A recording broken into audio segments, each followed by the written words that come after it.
For 40 years, he was nobody. No face, no name, no record. Just a shadow that slipped through locked doors in the middle of the night and disappeared before sunrise. 50 women, 13 murders, over 100 homes violated, and not a single arrest. Not one. He was the most wanted, unidentified serial killer in American history. And the most terrifying part, he was never hiding. He was right there, the whole time. It starts in 1974 in the quiet town of Visalia, California.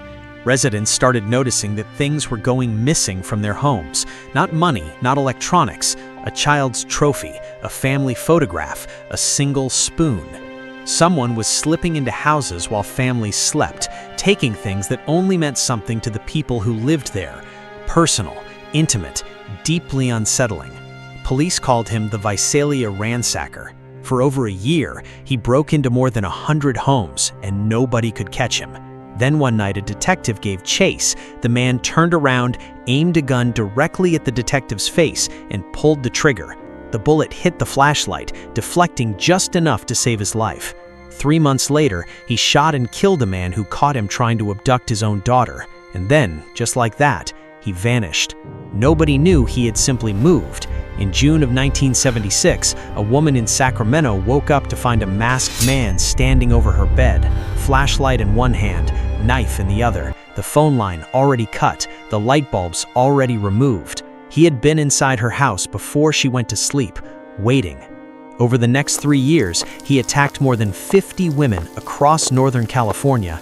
He jogged through neighborhoods for weeks in advance, memorizing layouts, learning routines. He tied up husbands and stacked dishes on their backs. He called victims months later, whispering death threats.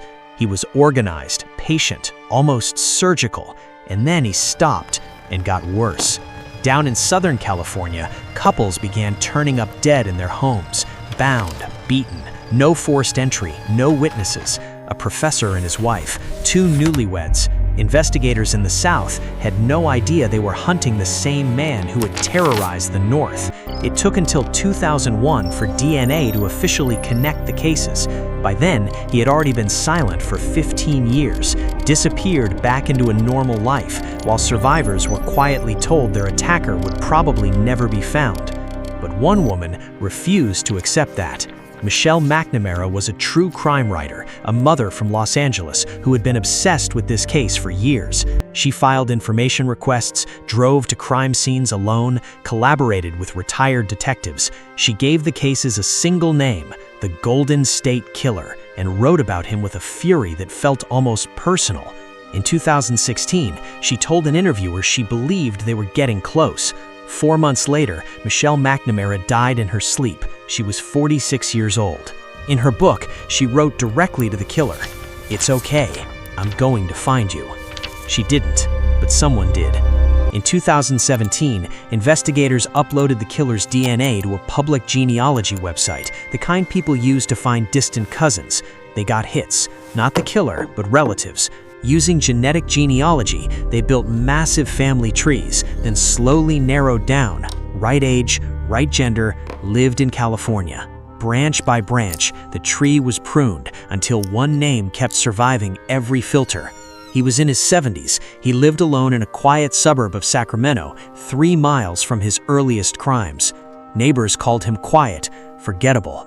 Investigators followed him for weeks, and one afternoon when he dropped a tissue in a parking lot and walked away, they collected it. They ran the DNA. Every marker matched, perfectly, irrefutably. On April 24, 2018, officers pulled up to his house. The front door opened, a man in his pajamas stepped onto the porch and went pale. This shadow, who had terrorized an entire state, who had outsmarted law enforcement for 4 decades, stood there mumbling the same 2 words over and over. Not a confession, not a threat, just, "I have a dookie, I have a dookie." His name was Joseph James D'Angelo Jr. He was 72 years old, a grandfather, and a retired police officer, a man who had carried a badge during the exact same years he was committing his crimes. He had been hiding in a uniform.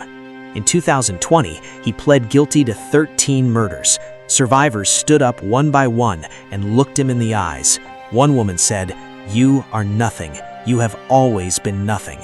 He was sentenced to life in prison. He will die behind those walls.